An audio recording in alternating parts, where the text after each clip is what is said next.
True Crime Podcast. I'm Kara here with Stu. Say hey, Stu. Hey. All right, so we're back with you. We've had to record that intro 4 times. It's ridiculous. Kara doesn't even know what her I know. I damn I name couldn't is say my anymore. name one time. One time the cat attacked the dog, and they got into it. Yeah. So, anyways, we're back with another episode. We're going to Tennessee this time, Stu. Memphis? Yeah, in the Memphis area. It's Home of the king. Who's? Oh wait, it says. I was gonna say who's now deceased, but that was his daughter. Yes. Yeah, she's deceased. She was looking rough at that.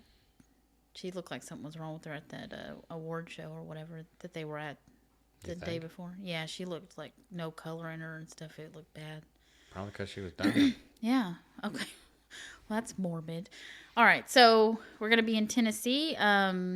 Anyways, if you just a few things, rate, review, subscribe on iTunes. Find us on Facebook and Instagram. We have our Patreon going at patreon.com/blessthismesspodcast. There you can get the ad-free episodes as well as we release them one day early. And we are working on content for that in additional tiers and stuff. So we appreciate everybody who signed up so far to help support the podcast. And yeah, anything else you'd like to add, Stu, before we get into it? I would not. Okay. All right. So going to Tennessee. Deborah Lee Groseclose was born October 2nd, 1952. She went by Debbie for short, and she was described as sweet, pleasant, and petite. Kind of like me. Is that how you want to describe yourself? Sweet, pleasant, and petite? Well, Are you a petite man, Stuart? I don't want to be sweet, pleasant, and fat. Okay. Plump. Pleasantly plump. Mm-hmm. When Debbie was only about 18, she would marry and have a daughter named Tanya. Now, in April of 1975, Debbie married William Edward Groseclose, who went by Bill. So she got married, had the daughter young, didn't work out.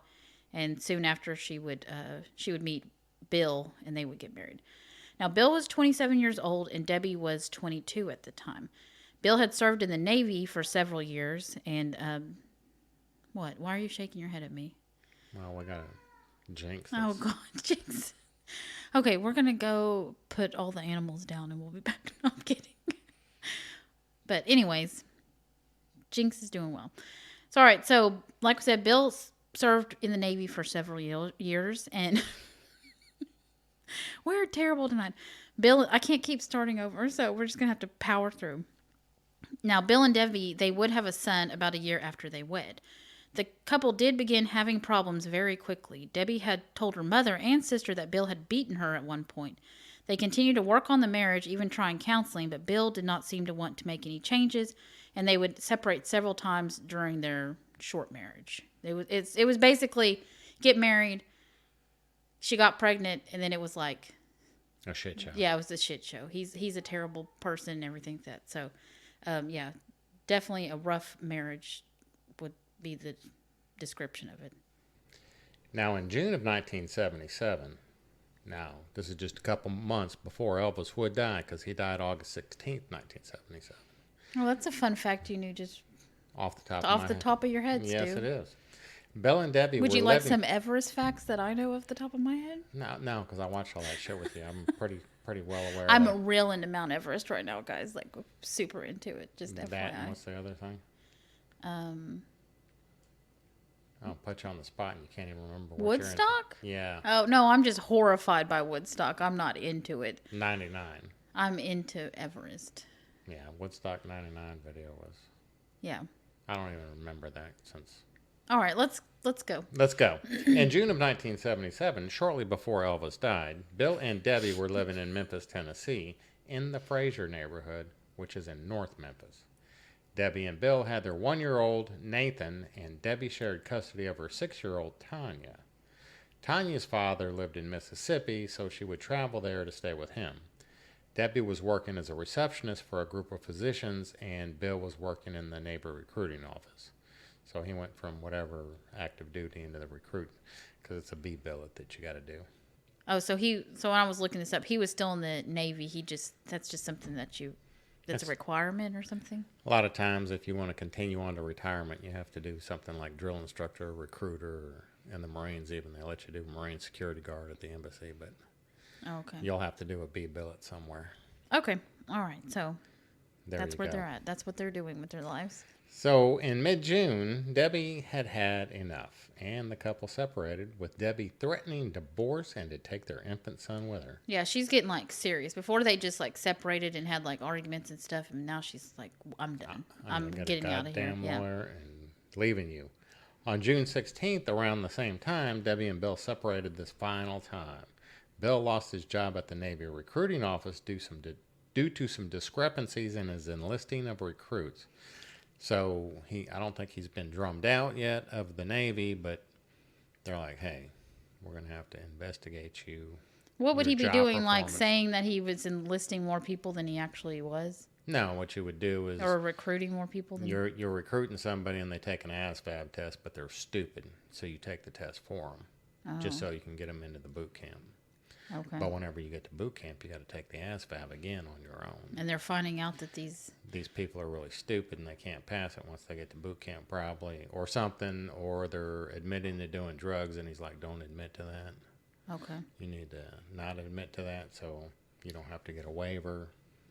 All right. So he's doing shady stuff, it sounds like, so he can get his numbers. And he got caught. Well, recruiting's a high-pressure job. If you don't make your numbers, you're in trouble. Okay. So anyway, so he got caught with this, and at the same time, this is the final push on June 16th. Like, he found out he's losing his job, and she's like, I'm divorcing you and taking our child with you. Like, so it's rough for Bill right now. Bill's world is kind of... falling apart. A little bit, yes.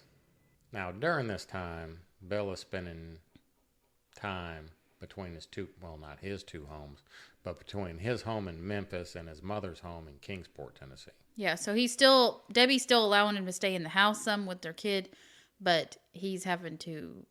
She's also saying, "Go away from me. I can't look at you anymore."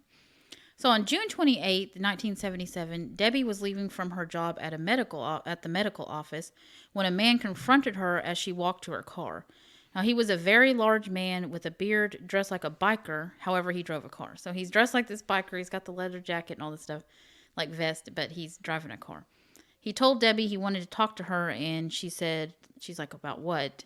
And he said, your life, which is disturbing. Terrified, she got in her car and refusing to interact with him anymore, and she quickly drove off. Well, when this happened, he jumps in his car as well, and he begins following her, stopping next to her at lights, telling her to pull over, honking at her, just harassing her all the way home. Now, he follows her all the way back, to her surprise, all the way back to her home, which was about 30 minutes away from where she works. So this was not a short little trip down the road, and he's following. He's in it, Stu. Well, for what? Debbie and any future Debbie's professional tip. Don't go to your home. If somebody's following you, don't drive to your own home. Yeah, she probably should have not went home. I was thinking that too. I was like, I would have just drove to a police station or something. Yeah, somewhere populated. Definitely but she was panicking, and she drove home, and he followed her and everything. So he pulls up behind her in the driveway. She's terrified. He's just sitting in his car staring at her. So she just starts honking the horn until he left, making a commotion out in front of her car. Or out front in the driveway. She runs inside and she calls the police to report the incident.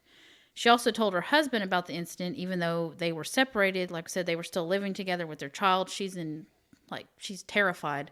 So he's the only man in her life to turn to and tell about this, to hopefully he can protect her or something like that. So while this is going on with Debbie getting, accosted by this guy in the parking lot and everything, or in the parking lot and following her home, it was only Tanya, her daughter, was off in Mississippi with her dad. So it's only Debbie, Bill, and their infant son, Nathan, at the house while this is all going on. And all this Bill chaos. Just sometimes. Yeah, Bill sometimes. But yeah, he was staying during that time period, he was staying there. So during all this chaotic time in their life, it's just the three of them at the house. June 29th, 1977, around 6 a.m., which is... we're only looking about a month and a half before Elvis dies. Oh my God. Bill was headed out. Is this how we're going to learn Yes. BE before Elvis and Yeah, this is the AE countdown. after Elvis? Quite possibly. Okay. Bill was headed out to get his final paycheck at the recruiter's office. I guess back then, once you got discharged, you still went to wherever your last duty station was and you picked up your paycheck, I guess. Okay, Stuart, I don't know. I don't know. I had Nobody direct deposit. cares. Okay, well, nobody Somebody cares. might Nobody care. cares. Somebody might. He went to go pick up his check, okay? He decided to take I Nathan. warned him not to go into about the mechanics of how you get paid in the military whenever this was coming up, and he still did it, but he doesn't listen. There was no mechanics. If you want to know, it's No, I don't want to know the It mechanics. comes from Kansas Nobody wants to City. know mechanics. Well, I didn't go into the mechanics. Okay, then let's go. He decided to take Nathan with him so Debbie could get some sleep before she started her shift at the medical office, which was set to start at 9 a.m. Bill returned home and Debbie was not there, which he expected because she went to work. Yeah, she was headed to work. Her So it's car- nothing concerning is happening, according to Bill. according to Bill. Because her car was also not in the driveway. I mean, Elvis was about to die, but... we just didn't know it at the time Yeah. that we'd lose the treasure. Her car was also not in the driveway, which would be expected if she had gone to work. So around 9:30, Bill receives a phone call from Debbie's office asking, "Where's Debbie?" Bill is surprised to hear from them, and he said she should be at work by now. Her car was not in the driveway, and she was not at home. And Debbie doesn't miss work, is not late for work. She's not the one... She's not me. Yeah. Concerned, Bill contacted Debbie's sister to see if she had seen her. Or heard from her or anything like that. Yes. She said Maybe no. she knew something that was up with Debbie that he wasn't aware, because they're on the outs right now. Yeah, she might be scheming, going to her Yeah. lawyer's office. Yeah. Some nefarious shit. Nefarious, trying to get away from Bill, the deadbeat. That's The one that she lets live at the house? beats on her. Well, okay, we're not going to get into it, Stuart. It's quite obvious that Debbie is the victim here, so we're not going to victim shame, okay? I'm not victim shaming. All right, go on. Concerned, Bill well, we already said that. She said no and headed up This is a professional over to their podcast. home out of concern. Debbie's sister pushed Bill to go ahead and call the police as something was just not right. Debbie had that run-in with the biker guy the day before, and they were concerned that he had returned and done something to her. Yeah, well, the sister he's... was probably more concerned than Bill was. Bill knows about it, police know about it, but sister has to push Bill to, hey, you need to call the popos and Like, we need to report her missing. Like, this Yes. something... She knew her sister well enough to say, this isn't right. Something's going on. She's had this issue and had to actually, like, get Bill to... And now, since this is 1977, we're probably going to find out What? the police are probably not too concerned at the beginning. Well, Stu, for once in your life, you are correct. Bill contacted the police, relayed the information, everything that was going on, and the police just weren't that concerned about Debbie as she was an adult and she hadn't been missing for that long. Well, dear Chasey Lane, Oh my God. I just wanted Shut to ask. up! No, just stop. Do not finish that. Don't finish that. Wow. Anyways, however, as the day progressed with no sign of Debbie and the interaction she had had with that man the day before, the concerns were starting to grow. Police began their investigation by bringing in Bill to see what he'd done that day, or what's he up to? What's old Bill, the unemployed Bill, doing? Husband did it. He told them that he had left around 6 a.m. with the baby and had returned to find his wife missing. They asked him questions about the man that had followed her home the day before, and Bill didn't know anyone that met that description and didn't know anyone that would want to harm Debbie, and she had no enemy. So he doesn't know who this guy is. Bill's demeanor during the interview did not raise any red flags. He seemed distressed, tired, and concerned about his missing wife. As one might. Yes, as one might. Even if they didn't. Even if they didn't. Police also inquired about the state of the marriage. Bill admitted that they had issues, but were going to counseling and working on the relationship. He chalked it up to first years of marriage. Adding a new baby was causing stress, but they had all intentions of making it work. That's what he told police. We insiders know differently. Debbie was not having it. No, she wasn't having it. She's tired of him. He's beat her before, like hit her. And Allegedly. No, it's not allegedly, Stu. He's hit her before and everything, and he's just and now he's unemployed and just shithead. Police also spoke to Debbie's family and friends. None of them recognized the man that Debbie had described the day before. They also agreed with Bill that Debbie had no enemies and was not into anything illicit or nefarious. Nefarious. Yeah. You like that word? I do. I'm glad I put it in there. You didn't do anything. She was just a nice woman working and raising a family in a safe neighborhood. Yeah, this wasn't like they lived in a nice neighborhood. It wasn't like somewhere you would think something like that would happen. Nefarious things going on Yes, the corners nefarious at night. things, yes. Yeah. Her mom and her sister did not believe that Debbie would just up and leave on her own because they didn't believe she would abandon her son. Yeah, her daughter. Yeah, she has this daughter as well, and she loved both her kids. No, police agreed with this and did not think that Debbie had run off on her own will either. They began canvassing the area, passing out flyers with Debbie's picture on it. There was just no clues as to where Debbie might be. Days and days went by, and the family was beginning to lose hope that Debbie would be found alive. Yeah, she just kind of up and vanished. Well, yeah, after the first 48, we're told that the odds of finding somebody alive go down drastically. Yes. So on July 4th, that's Independence Day, Stuart. Happy birthday, America. But when did Elvis die? Wow, we're only looking like a month and a half later after this. So on July 4th, 1977, police received a tip. A car matching the description of Debbie's car, which was a green convertible, was seen in the library parking lot. It had been there for a couple of days and appeared to have been abandoned. This was troubling to police. The person reporting the car said that there was an odor coming from the car and there were flies buzzing all over. I mean, this is not looking good, dude. No. Not at all. It's not like somebody left their old McDonald's in there at home. Yeah, if there's flies buzzing around, it's not going to be positive. Because this is in the heat of the summer in Memphis, Tennessee, so we're looking at over 90 degrees outside on a day-to-day. I mean, this is July.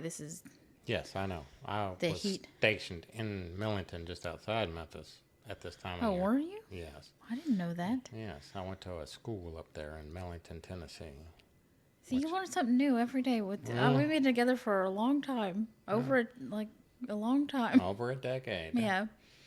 Yes, it gets hot and humid there just like it does in Louisiana. Yeah, everyone who lives in the South, you know how miserable it is in like July and August. August is really terrible because you're just over it. Yes, you're ready for the fall. But the problem is that even September, you know that you're really probably not going to get any relief, but it might be a couple degrees. It might finally there drop might down be a couple cool days. Yeah. Roll through. You yeah. get like, oh, thank God. But even in October, it's still rough. Like it's just rough. So August, July is still okay. I feel like July, there's still like you're in the summer mode here a little bit, but it's starting to get hot. With the heat? But August is like the dog it's hot. days. You're it's done. It's freaking humid. Yeah. I'm tired of this shit. Yep. That's the same thing in Memphis. It's like breathing water up there in the summertime. I didn't know it was that humid. I've never been to Tennessee. Yeah, it gets hot up there. All right, humid. So it's over 90 degrees outside. They arrive at the library and find the keys to the car on the floorboard. They go to open the trunk, already knowing what they would find. Like, this is quite obvious. All the flies were around the trunk area, and it was very stinky. Now, inside the trunk was Debbie's badly decomposing body. It had gotten upwards of 120 degrees in the trunk, and some things I read said up to 140 degrees is what the temperature would have been inside that trunk. And she was quickly identified by the clothes she was wearing and her wedding ring. Because, like I said, because of that heat. So this was not a robbery. No, this was. Thank you for that insight, Stuart. Am I jumping ahead? You're just like really just a true crime aficionado. That's good job. Why, thank you. So anyway, since she was in the trunk at that temperature, her body was decomposing at a rate much higher than if she'd been not in like a little heat box, basically. Bill was notified of what they had found. The rest of the family was shocked. So was Bill, according to reports. They could not believe that Debbie had died. I feel like Stu doubts Bill's innocence in all this already. Well, an autopsy would reveal that Debbie's death was even more horrific than initially suspected. She had been raped, she had been choked, and strangled. I don't know what the difference between choked and strangled is, but... Well, I think choking was she had been like grabbed around the neck and then like strangled with... ligature of some sort. Yeah. And then she was also stabbed 4 times in the back near her spinal cord. Despite all of this, they suspect that Debbie was still alive. No, they know Debbie was still there. They don't suspect Stuart. They know. They know. Yes. That she was still alive after she had got put in the trunk. She slowly died of systemic hyperthermia due to the excessive heat. Yes, not to be confused with hypothermia, which is what people die from on Mount Everest. Which is hyperthermia is not a peaceful way to die at all. But hypothermia actually is. You actually just go in. Your body actually starts feeling warm at a certain point. Like you're so cold, you actually start feeling. It's like sending a sensation that you're warm, and you actually go into like a level of bliss, and it's a very peaceful way to die. But hyperthermia is not. So this was bad. Yes. Yes. As Kara said, it was a horrific death. I got to throw in Everest facts where I can, Stuart, okay? I know you do.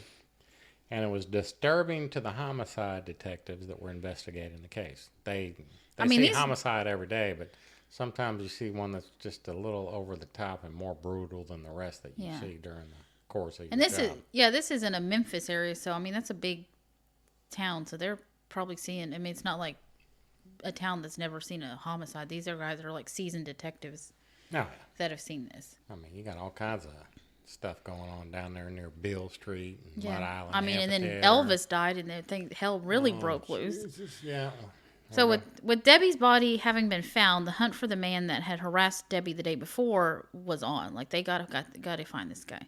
When speaking to witnesses, they found that the description of the man who dropped off Debbie's car was very similar to a man or the person who had dropped off the car. They saw someone dropping off the car, and there was actually witnesses for that, and it matched what the person Debbie described the day that she was harassed to police. They released a sketch to the public, and they did receive some hits. One specifically was for a man that had been arrested before, so they're like, maybe this is our guy. They get a photo of him. It looks very good, very promising.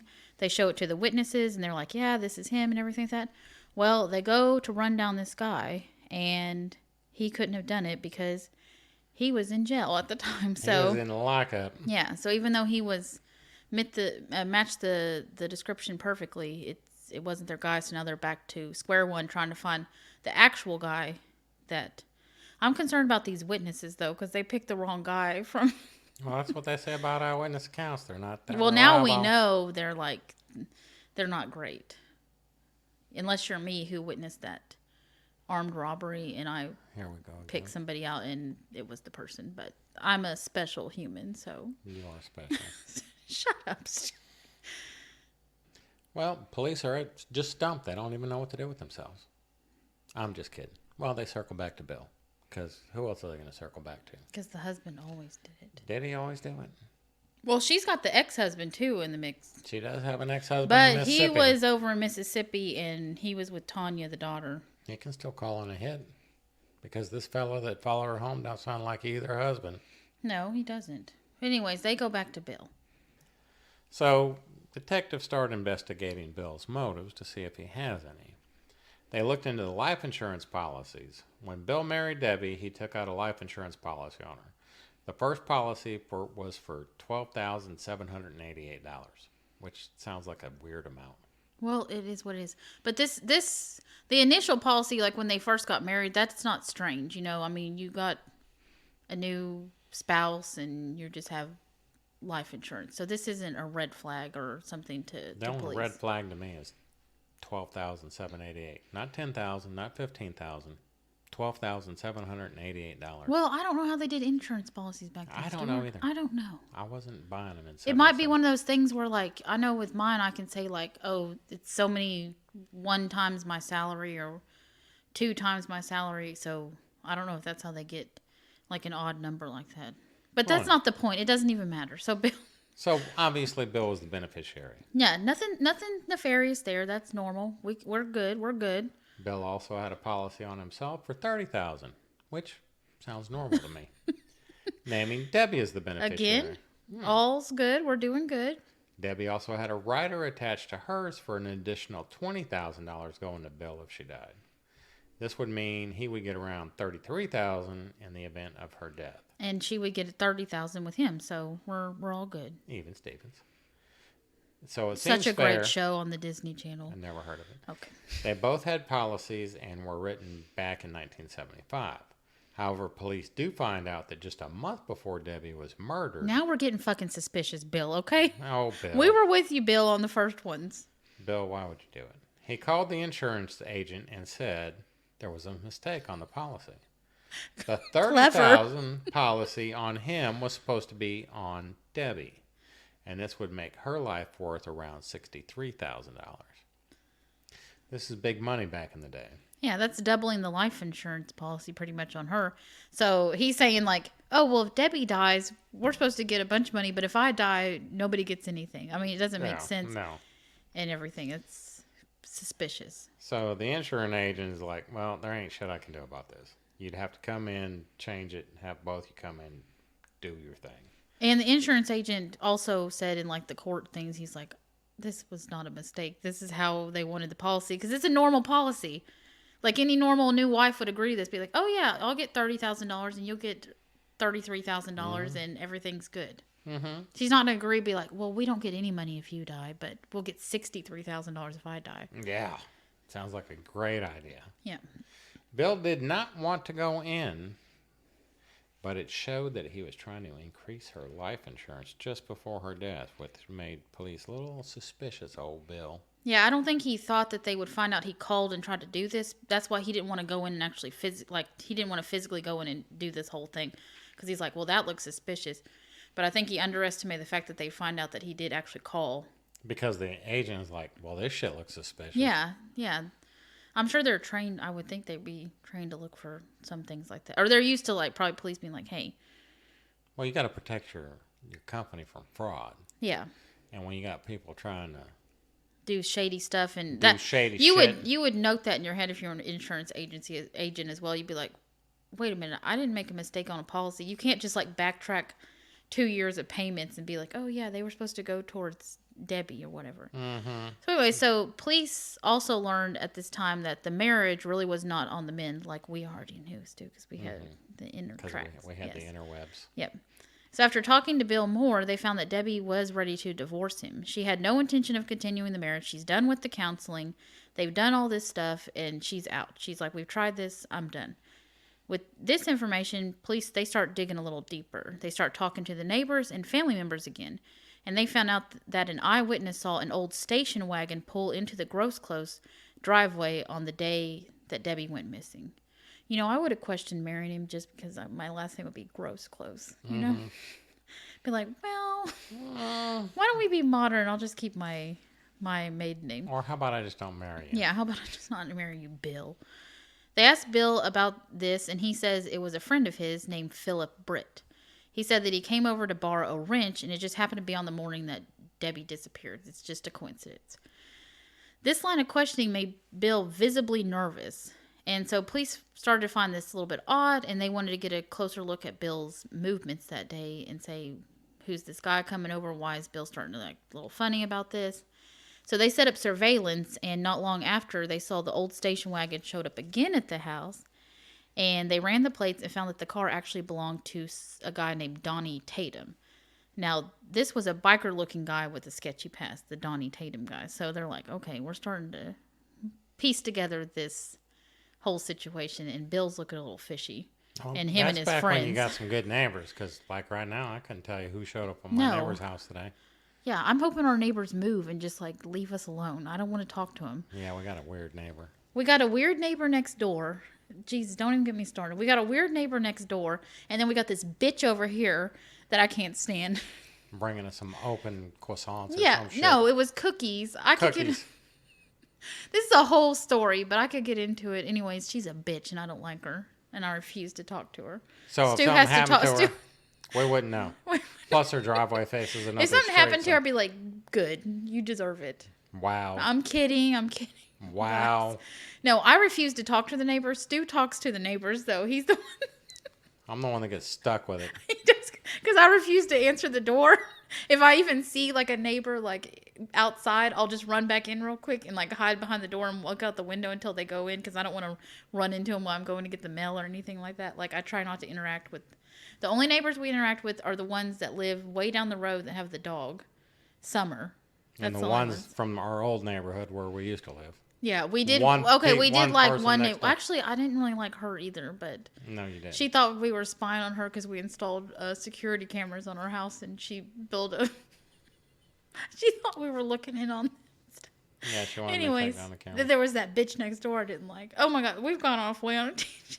We could have a whole episode where I just tell you about how much I hate the neighbors. How terrible Kara is. Yeah, she's antisocial. I'm pretty much the common denominator. Yes. Well, as you might suspect, whenever police are questioning Tatum, he gets very nervous. And it didn't take very long, and he dropped the dime on Bill. And the other men who killed Debbie. Yes, the men. Tatum told police that his roommate... Bet you didn't see that twist coming, guys, did you? I saw it coming. Oh, you did? Yeah. No, you didn't. Yeah, I did. I read the thing. Okay, well... You're such an ass. Okay. Tatum told police that his roommate, Ronald Rickman, along with a fellow by the name of Philip Britt, had borrowed his car to go and abduct and kill Debbie. Yeah, the Philip Britt was the guy that came and borrowed the wrench, if you recall. Mm-hmm. That Bill said came and borrowed the wrench that day. Yeah. Way to go, Bill. According to Tatum, he had been approached by Bill, and Bill had asked him to kill his wife. Tatum refused. Just casual conversation. Yeah, and that's. I mean, what'd you do this weekend? No, nothing. I hate my wife. What you having for lunch? Could you please kill my wife? What? What? No, go back to the other thing. Oh, what are you having for lunch? No, brisket. The thing after. The thing after. Oh yeah, could you kill my wife for me? Yeah. Well, Tatum refused, but apparently he was intrigued enough that he wanted to stay involved in the hit. Probably on to Debbie. get some cash. Yeah, he probably wanted a little finder's fee. Yep. Kind of like the Sheila Bellish case. Yeah, it's how it trickled down until you get a whole group of men that were involved with that.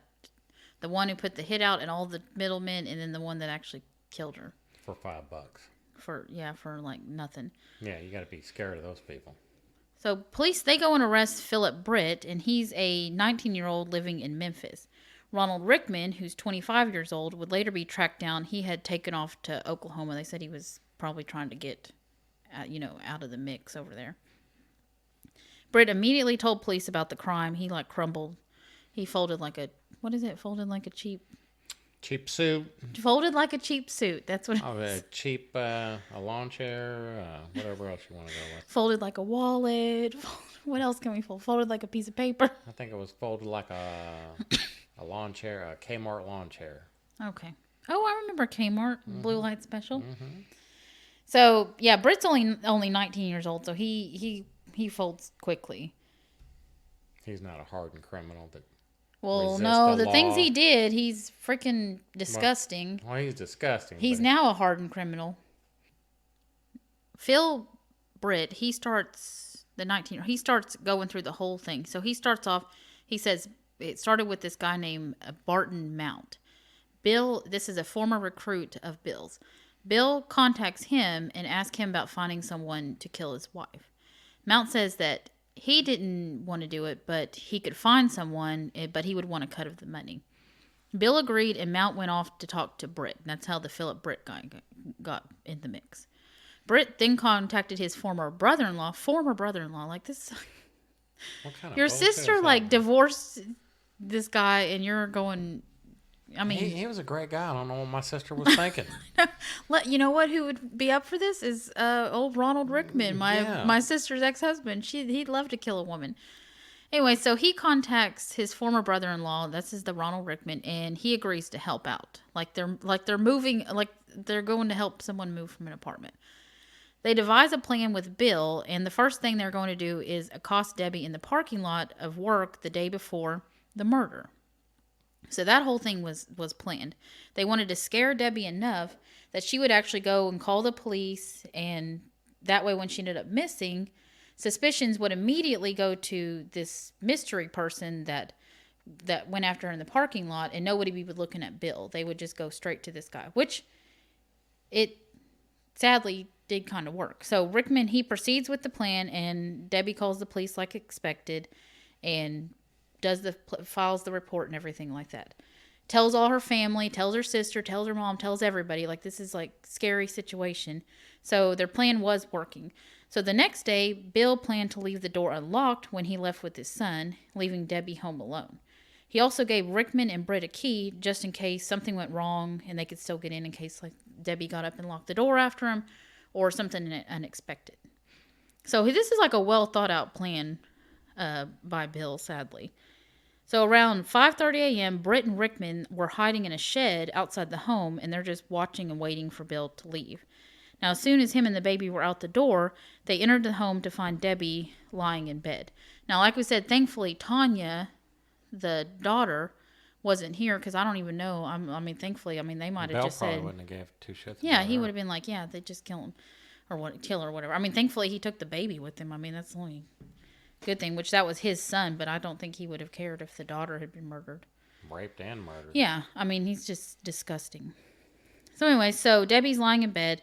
They approach her and they attack Debbie, and each of them ended up raping her. They then told her that she had a contract out on her life. Debbie pleaded with them to stop and that she would give them money, whatever they wanted, and they ignored her pleas. Yeah, so Debbie's just doing whatever she can. She's trying to, like, how can I get out of this? How can, in her... I know what she's probably thinking was, like, thank God my son's not here and everything, but she was screaming out for Bill because she thought Bill might still be there because this was soon after he left. But little did she know is Bill was the one... Bill betrayed her. Yeah, and then they said it seemed like whenever he started talking about a contract on her life, she started putting two and two together, and she was... now starting to suspect that Bill was behind all this. And she's like, little shithead. I'd let that motherfucker live in my house. Yes. So, anyway, so they then had Debbie, which was strange. They had her shower and get dressed. Like, they want to, like, clean her up or whatever their plan was. Well, back then they used to say that they could hair sample. Hair sample? Yeah.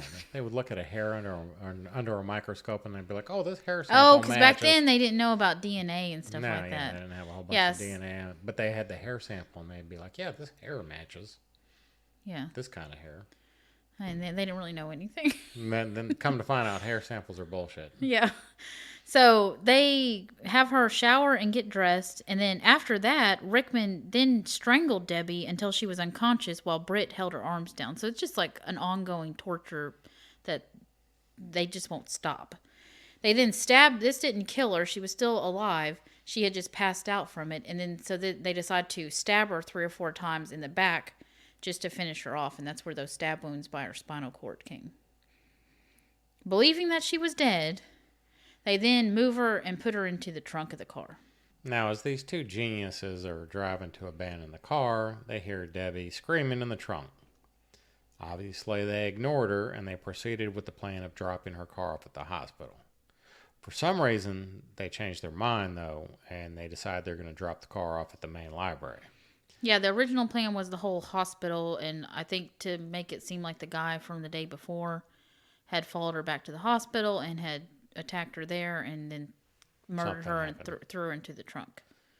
Now, had they just one of them things, if Debbie would have just kept her powder dry till the car stopped, waited for him to get out, and then started screaming, I don't know. She was screaming. They would have gone to the hospital, and maybe no, but that's not why they. That's not why they didn't go to the hospital. It was some other reason they didn't go into specifics. It wasn't about Debbie still being alive. It was about they were headed that way, and something came up or something. And they switched to the library for some reason, but it wasn't because Debbie was still screaming because she was they parked her in the library parking lot. She could have. There was eyewitnesses there. Someone could have heard her there as well. Well, I don't know. You don't know what the fuck you're talking about, Stuart. Wow. Zing. So anyway, they parked at the library. Now that I put Stu in his place. Shut your hole. Now, this is where Debbie was from around 9 a.m. June 29th until the afternoon of July 24th. So we're talking a long time. There's 30 days in June, so I think it was 6 days she was missing is what they said. So almost 6 days she's in the trunk. She probably passed away on the day that they left. Oh, her well, there, yeah, she passed away the day that they left her, so her body's just in there decomposing. That's why they knew her immediately from the dress and the wedding rings that she was wearing. Yeah, so they went to the two geniuses here. They went to the gas station nearby, and they disposed of the gloves that they were wearing. When they asked Britt why he returned to the home the day of the murder, he said that Bill noticed they had forgotten to take Debbie's purse with them. So he ordered them to come back and get it so that it would look suspicious. Because it would look suspicious to her. Yeah. If she supposedly just ran off, like she's going to take her purse with her. Like that's strange. Yeah, if her purse was found at the house, it would be suspicious. So and they probably would have started looking for her immediately if that. So Bill should have just been like these idiots and then gone and dumped it himself. But. Well, and he planned all this stuff out, sadly, very well. He did. There was some plans involved. I mean, I can think of some things he could have improved upon the plan, but this was his big mistake because this is where they put the station wagon right at his house. Was because of this whole thing about him telling him to come back. Yeah. So the price to be paid for the murder was only about $850 that was split 3 ways. Britt says he never received any money. Yeah, the whole thing was he was going to give him the money after he got the life insurance policy. But when it's all said and done, they were only going to do this they did this for $850. Which is worse than the $4,000 for the Bellish case. Yes. Yeah. Like, I don't even think $850 back in 1977 was that much. No. I mean, he was like... You can't even buy a car for that much. And it was split 3 ways, so... Back in 1977, I want to say a brand new car was about $2,500. Yeah. So you can't even buy a new car for that. Well, looking into and trying to verify Britt's statements, police were able to go to that gas station where he said that they had disposed of the gloves, and they were exactly where he said they would be. And so they're like, okay, this guy's credible. He's telling the truth. Well, what kind of gas station is this? Don't change the trash bags. I don't know, Stuart. In 6 days? A seedy one? Yeah, probably. They probably went to some seedy gas station and did this. So they now have all this information. They go to confront Bill. They asked him to come in as they knew who killed his wife. Well, Bill gets in the car. He don't have any issues. He's not really asking anything or acting surprised or anything. He's just kind of like, the police can tell he just knows, like, oh shit, I've been caught. Like someone's talking. So he finally does. The only thing he does ask police, he asked, are they talking? And the officer said, well, he actually said they're singing like a canary or whatever. And is that the saying? Sure. I guess I don't know the sayings. Anyways, he's like, they're singing like a canary or whatever. And so Bill didn't say anything after that. He finally gets to the station and he told them, I'm not talking to anybody, and he would never serve a day in prison is what for this murder. Bill's like confident. He's like, I'm not going to get caught for this. Rickman was also arrested at this time as well, back in Oklahoma.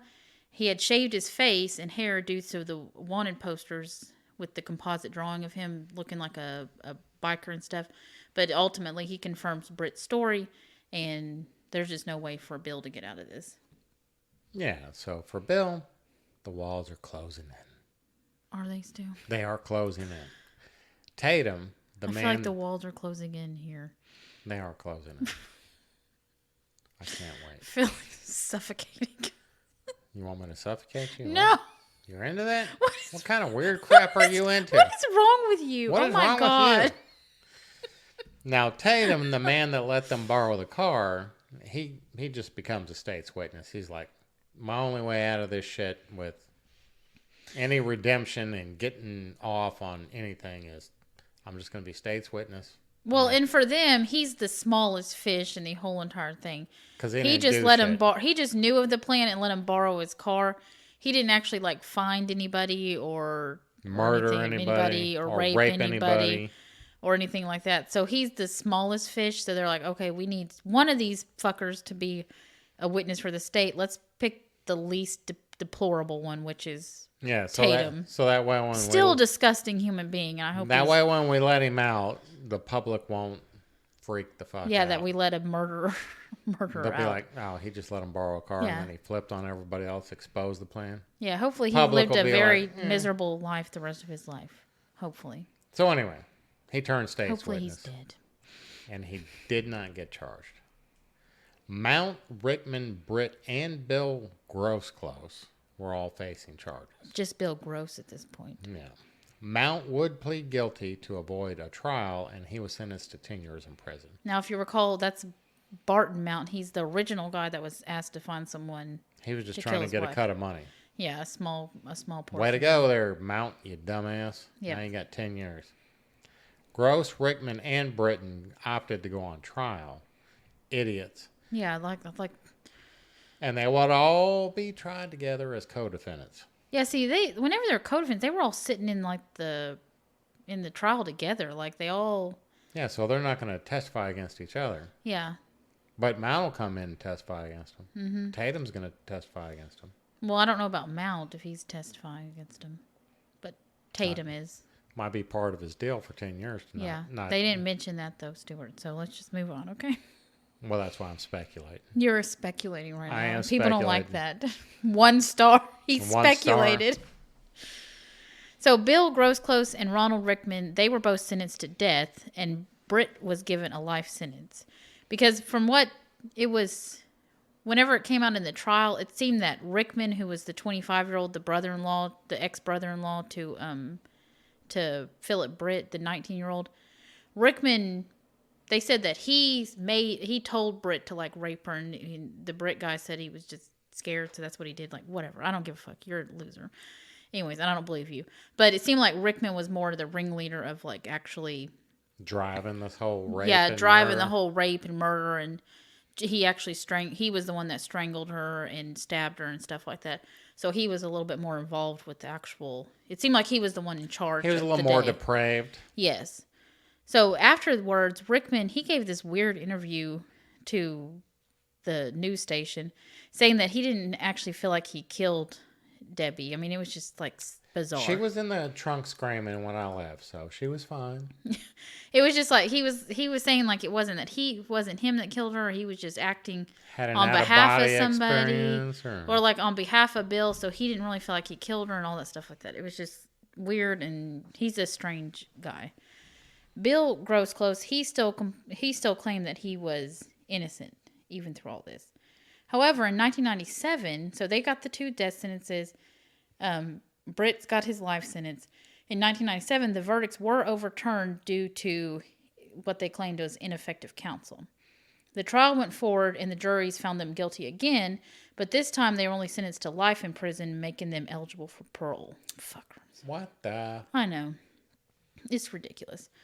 They now have to attend parole hearings every few years, and because one of them is always up for parole. There's 3 of them, so the family has to go in and relive this shit every year. Yes, every couple of years. Because what, the counsel was ineffective? That's what whatever judge was that overturned it, determined that the counsel was ineffective, and now the family's having to deal with this every couple of years, going to these parole hearings. But they vow to continue to show up and make sure that none of these people, well, Britt served his sentence, Britt's still in prison. Mount served his sentence, but the other 3 are still in prison, and they vow to just continue to show up and make sure they can't get out. All right, so that's our case for this episode, Stuart. Did you do your homework? Do you have a Y'all Need Jesus? Of course I got a Y'all Need Jesus. Okay, yeah, after we paused and he had to search for it, we do now have a Y'all Need Jesus. That's a bunch of horse manure. Horse apples. At least he didn't use this other saying, do not say it, it's disgusting. What saying? When you say horse and then you say something more crude and I'm disgusted by it and disgusted by you and then can't talk to you the rest of the day. Well, that comes from Boney Joe out of New Madrid, Missouri. So if anybody knows Boney Joe. Who the fuck is Boney Joe? A fella I used to know back on one of the deployments I was on. You know what's so random though? We were driving and we were leaving the mall or something like that, or we were over there and there was one of those things where they'll put on the back of the truck and it'll be in memoriam or whatever, and it's such and such, and the name was ridiculous. Do you remember the name? Yeah, Papa Top. Papa Top. Mm-hmm. It was in loving memory of Papa Top or whatever, and so I'm laughing about this. I'm who named someone Papa Top? This dude's I used to drink beer with Papa Top. She's like, I know Papa Top. I'm like, you're a liar. Like, you're just saying this. And he's like, no, I used to drink beer with Papa Top. And I'm like, no, you didn't. But Stu knew this Papa Top fella. I didn't know he had died, but He's like, oh, man, Papa Top died. Yeah. I used to drink beer down the road at Sue's. Okay, well, at the hole in the wall bar. Stu's a dive bar person. Yes, I am not. When you tell me that we're going out and you say what time to be there and you say 9 p.m., I'm like, that's too late. You lost your damn mind. We That's need to be bedtime. home by 9 p.m. So anyway, Stu has his y'all need Jesus now that he's. I do. Okay, go ahead. Let's finish this out. Okay. Are you ready? Yes, Florida, not Florida. Iconic face, FACCE, gets 15 years for robbing bank to finance plastic surgery. May 13th, 2021. That's not Florida. That sounds like something out of California. You think? Mm-hmm. Well, the bandages are off, but the charges are sticking. Ew. An Alabama woman. Oh, Alabama. Alabama. Oh, my God. Her name is Iconic Face. That's her name? That's what it... Did she change her name? I don't... That sounds but like something... But it's spelled FACCE. I think it's like Iconic Fosse, but it's supposed to be like Fosse. Oh. So it rhymes with Pussy. She was found... Pussy. She was found guilty this week on 2 counts of armed robbery after holding up a Mississippi bank 2 years ago, a crime she allegedly committed to fund her plastic surgery. And let me tell you what, she didn't... Here's a photo. Yeah, I've seen her face. I've seen her face. And she definitely should have hit a couple more banks and paid a little more because it was not good. Yeah, it was... Fasse's case was originally slated for trial on June 28, 2021, but the surgery-obsessed thief requested to plead guilty beforehand. After the 39-year-old's plea, Circuit Judge Randy something Mueller. Nobody cares. Okay. Nobody cares. Sentenced Face to the maximum term of 15 years on each count to run concurrently. I don't know why not consecutively, because this bitch needs to be in jail. With just nothing but mirrors, so she can have to look at that terrible plastic surgery. It's like an airport botched. What? Like you go to a hotel room near the airport and you have plastic surgery done in the Ramada Inn, or is that something that happens? Isn't that what happened to Priscilla Presley? No, I don't know. Speaking of the Presleys, she had some we've botched come full surgery. Circle back to Elvis dying. Okay. Yeah, she had some botched plastic surgery. Oh yeah, her face is. Just don't get plastic surgery, everybody. Well, I think she had it done in an airport, Ramada Inn or something. Wow. Yeah, like they shoot some silicone in the butt or something. I don't know. I don't know what these people do. I don't have plastic surgery. I can tell. Because you're saying I'm just too damn sexy to have it, huh?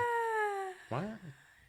Anyway, after the 39-year-old's plea, Circuit Judge Randy Mueller sentenced Fasse to a we already said that, Stuart. The Ozark native's charges stem from a 2019 heist of the Bank Corps South in Gulfport, Mississippi. I've been there. At the time, prosecutors argued that her plan was to rob the banks to finance sexual reassignment surgery, according to Alabama.com. Gulfport police have been alerted to Fasse's... But that's not what she used it for. She used it for her face. Yeah, it was terrible. Her Fosse. Her Fasse. Not her Pussy. No, and it was terrible. All right, I think we get the picture. Is everything... What? We get the picture. I don't know if you get the picture. I do get the picture. I've seen the picture. Well, she robbed a bank. She told them, she gave them a hand-scrawled note that read, "You have 1 minute to give me the money. Do not be wrong or die." Or I'll show you my... No weapon was seen or shown, although tellers did recall that the suspect had a swollen face indicative of recent cosmetic surgery. And it was hideous. Yeah. The robbery was captured on surveillance system. So basically what we're trying to say is she was caught on video. She was caught red-handed. And it was a horrible surgery. Okay. All right. She definitely should have got more money out of the tellers. Yep. All right. So that's our Y'all Need Jesus for tonight. We'll try to do better next time. This is Kara's idea. No. No, I wanted to do the Cheeto one, but you insisted we already did that one, but I don't think we did. But if you remember us doing a Cheeto one, please let us know. There was a whole lot more. Well, let's face it, nobody's listening anymore. Her at this birth point. name was Jimmy Maurice Lewis.